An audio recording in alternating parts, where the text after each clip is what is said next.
Hey guys, welcome back to another video. In today's video, I'm going to be showing you guys a high-level money-making guide for RuneScape 3. So in this guide, I'm going to be showing you guys 5 money-making methods, so you should be able to find one of them that suits you, and you will be making a lot of money off each of these money-making methods, at least 7 mil per hour on each of them. So anyway, without further ado, let's begin the video. And so starting off the video, we have Luminous Snaglers, which you can make around 7 mil per hour. So there are some requirements for Luminous Snaglers. You do require 95 Slayer, and then also 90 plus combat is pretty much required for these creatures. They do hit really hard, so to be efficient, you will require that. 95 Prayer and Curses, those are highly recommended. And then also Overloads with 96 Herblore. This helps a lot with Luminous Snaglers. So as I said, these creatures can make you up to 7 mil per hour, and you can see that because they have a lot of really great drops. So the best drop being the Grapevine Seeds at around 170 to 350k, but the main drop that you are going to be making most of your money off of is the Spiritweed Seeds. As you can see, they are a common drop, and they do make you over 100k each time you get this drop. Also on their unique drop table, they do have the Blast Diffusion Boots, which are worth a whopping 87 million. They are a 1 in 8,000 drop chance, but 1 in 2,000 while on task, which means this creature makes you a lot more money if you are on task rather than off task.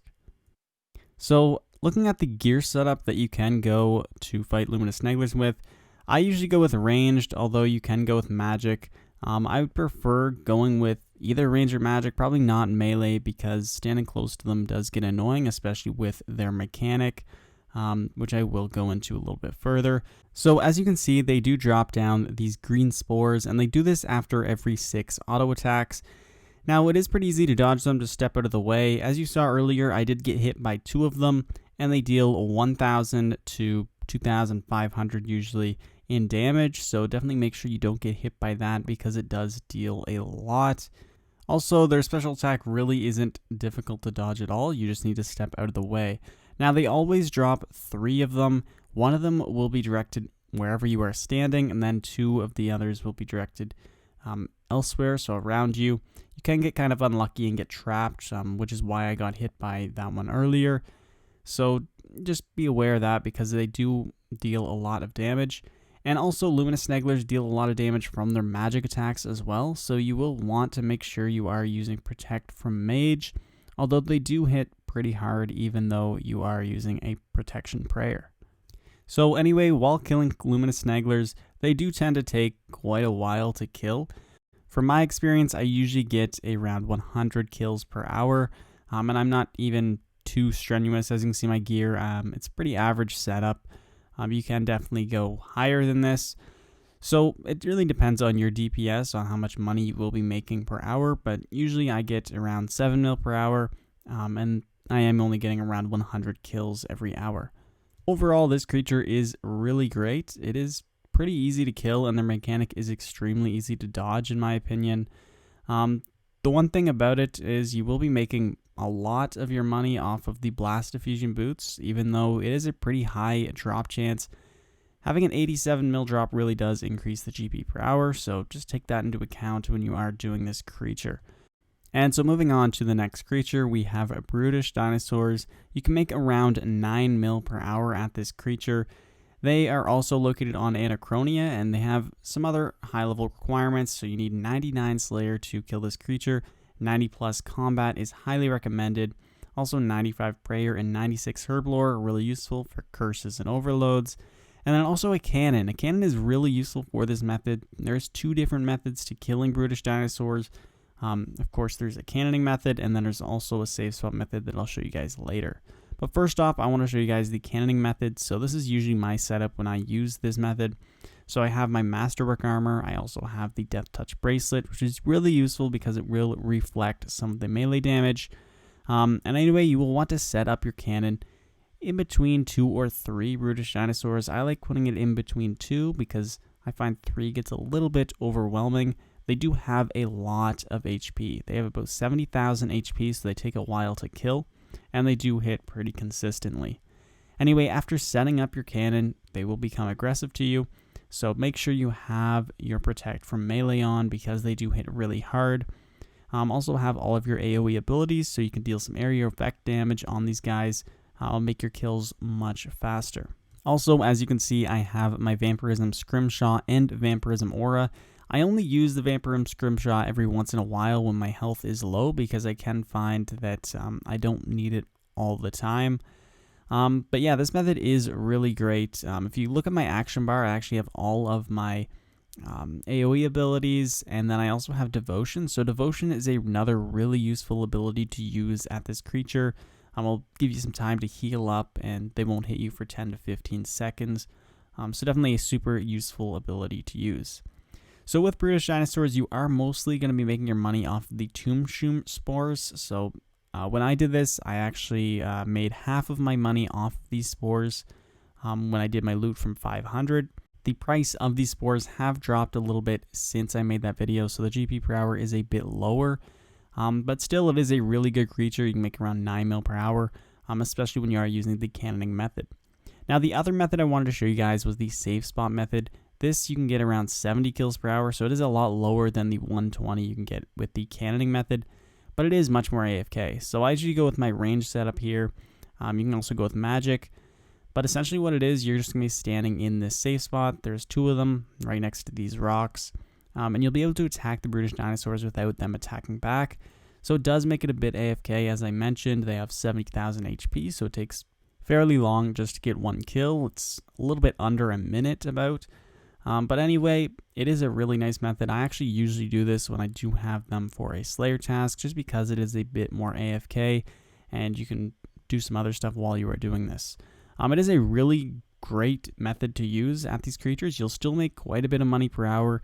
I would estimate around 6 or 7 mil per hour, which is a bit lower than the cannoning method. But the nice thing about it is you are using less materials, so you don't need the Vampirism Scrimshaw, and you also don't need to use some high-level gear unnecessarily. And it's just a pretty AFK method, so I do really like this. And using this method gets you around 6 to 7 mil. Cannoning method gets you around 9 mil per hour. So I also wanted to show you guys another method, which is Feral Dinosaurs. This is really similar to the Brutus Dinosaurs, so I'm only going to be brief. There are some requirements. You need 90 Slayer, and then essentially the same requirements as Brutus Dinosaurs. Also, I added in the upgraded Bone Crusher here. This is really useful because you will be picking up the bones automatically, which will just give you a few extra kills per hour. This item is also useful at Brutus Dinosaurs, but more useful at Feral Dinosaurs because they have lower HP, and you will be killing them a lot faster. So essentially for this method, you'll want to set up your cannon in between 3 Feral Dinosaurs. The thing about this method is they hit really hard, especially when they use their special mechanic. They'll actually hit 5 or 6 times rapidly. So make sure you are on high health. I would make sure to bring a Vampirism Scrimshaw. I didn't in this clip, and you'll see I get hit pretty hard. So I'd say Vampirism Scrimshaw is a must for this because Feral Dinosaurs, they do hit really hard, especially when you have 3 of them on you. Devotion is a really useful ability for this, again, just like the Brutus Dinosaurs, so make sure you use that. The GP per hour is fairly similar for the Feral Dinosaurs as well compared to the Brutus Dinosaurs. You'll be making around 10 mil per hour. It's not too much higher because you are using more supplies. You'll need to use your Vampirism Scrimshaw for sure. But you should make a lot of money off the Tomb Shroom spores. They should sell around 40k each, and they're a common drop, and they drop 2 at a time. So you're going to be making a lot of money off of those. And of course, they have their dinosaur bones, which you can either use magic note paper or the winter storage scroll with the pack yak. And so moving on to the next method, we have Ironworth Scouts. You can make around 8 mil per hour at these, and they're actually kind of an AFK money making method, so that is a nice thing about it. So the requirements, you acquire Plague's End. They are located in Prifddinas, so that is why you need that quest completed. Also 96 Herblore for overloads. Again, 90 plus combat, highly recommended for this method. And also 95 prayer for the curses, especially for turmoil. So for this method, bring your best melee gear and your best two-handed weapon. You're going to want to be using aggression potions as well, so just make sure you bring some overloads, some prayer potions, and some aggression potions. What you're going to do to start this method is lure 2 or 3 elves to a location just around you. That way you'll be able to use your aggression potion on them. And because once you do kill them, they don't actually die and respawn. They actually just become defeated and then stand back up. So that is why you can actually lure them to a location of your choice, just outside of Morvan's area, because that place is a little bit cluttered up.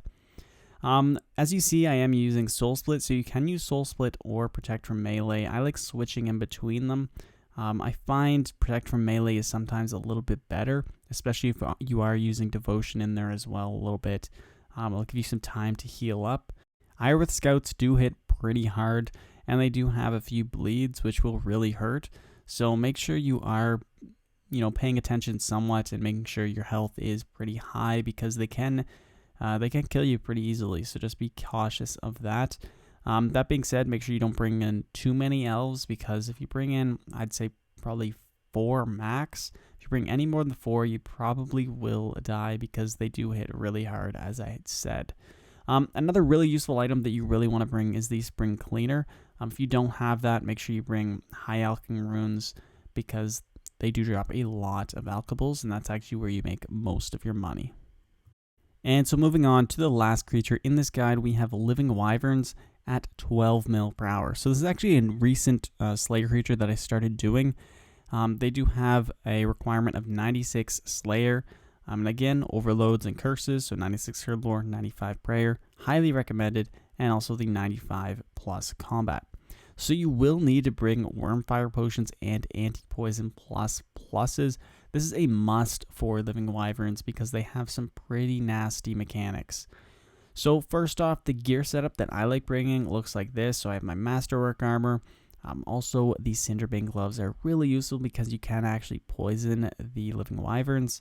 Then I also go with dual wield Drygores. I find that dual wield is the best DPS for Drygores, but if you guys have any other melee weapon, probably even a scythe would be fine.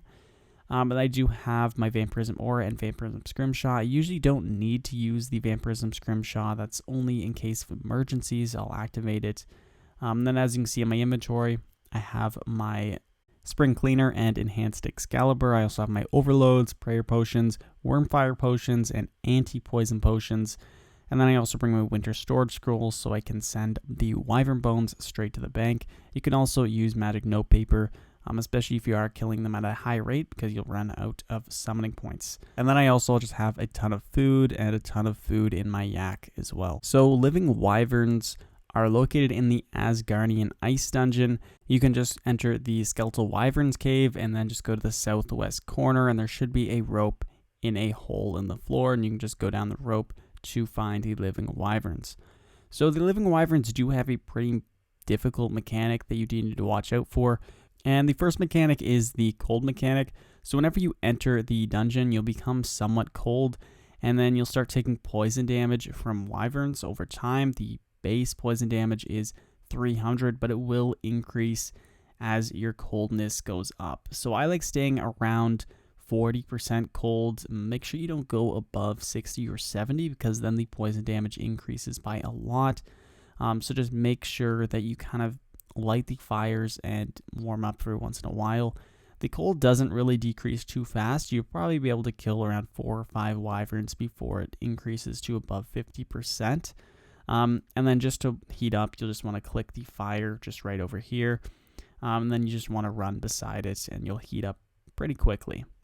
As you can see, I also really like using the Protect from Melee, because they do hit really hard, and you'll want to stand within melee distance, which is why melee is the best combat style. They do have a few magic attacks which will hit really hard. That's why you want to stay really close to them. Also, whenever they use this attack, it will decrease your anti-poison timer. So you are going to want to make sure you bring a lot of anti-poisons, because each tick of poison damage will actually decrease the time left on your anti-poison potion. And so you should be able to kill around 200 to 220 of these per hour, which will make you around 12 mil per hour. So each drop is worth around 55k at Skeletal Wyverns. You'll make a lot of your money off of these Skeleton Wyvern bones.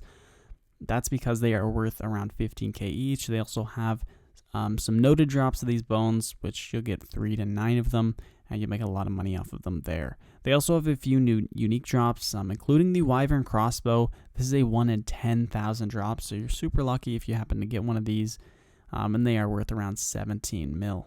Overall, living wyverns are a really great creature to kill for money. They are pretty difficult to kill, especially because of the amount of mechanics that they do have. As I mentioned, you need to bring the Wormfire potion and the anti-poison potion, and they are pretty much essential to actually kill wyverns. And then you also have to bring some high level gear because they still hit really hard. Then there's the cold mechanic that you need to deal with as well. With poison damage constantly being hit on you, it's a pretty difficult creature to kill. But it is really rewarding as well. You do need to be 100% active when you are killing living wyverns, so it is a little bit different than a lot of other methods, especially the elves, which I showed you guys earlier.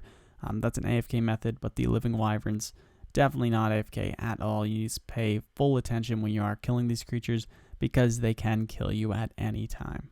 That being said, if you pay full attention to killing living wyverns, you really shouldn't have a problem, especially if you are a high level player and you meet all of the requirements. Anyway guys, that is it for this video. These are all the methods that I have for you guys, so you should be able to use at least 1 or 2 of these for yourself to actually make you a little bit of extra money. If you guys have any questions about any of the methods in this video, let me know in the comments down below. Also, check out my Discord server. The link to that is in the description down below as well. And also subscribe for more RuneScape 3 content. Anyway, guys, I'll see you in the next one. Peace.